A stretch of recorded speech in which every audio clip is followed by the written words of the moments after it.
दुनिया के कई भागों में इस समय एक प्रश्न पूछा जा रहा है कि क्या इजराइल ईरान पर पलटवार करेगा। लेकिन जितने विशेषज्ञों से आप यहां इजराइल में बात कीजिए, उनका यह कहना है प्रश्न क्या नहीं, कब और कहां इजराइल ईरान पर पलटवार करेगा होना चाहिए, क्योंकि इजराइल पलटवार करेगा यह तो तय है। उससे पहले विशेषज्ञों का यह कहना है कि ईरान के जितने भी प्रॉक्सीज है, यानी एक तरफ दक्षिण में हमास गाजा पट्टी से, दूसरी तरफ हिजबुल्लाह लेबनान से, तीसरी तरफ सीरिया और इराक में जो शिया मिलिशिया है, और फिर उसके अलावा वेस्ट बैंक में जो आतंकी संगठन है,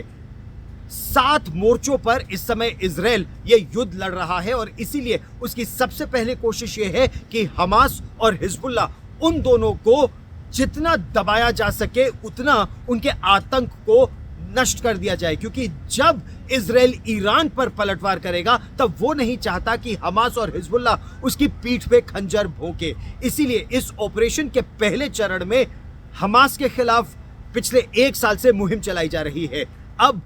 1 साल बाद हिजबुल्लाह के खिलाफ उस मुहिम को तेज किया जा रहा है, जिसमें हिजबुल्लाह के हसन नसरल्लाह और फवाद शुक्र समेत पूरे टॉप कमांडर्स और पेजर के धमाकों से जितने टैक्टिकल लेवल कमांडर्स हैं, उनके खिलाफ ऑपरेशंस के बाद अब दक्षिणी लेबनान के इलाके को हिजबुल्लाह मुक्त करने की कोशिश की जा रही है। एक बार जब ये दोनों ऑपरेशन पर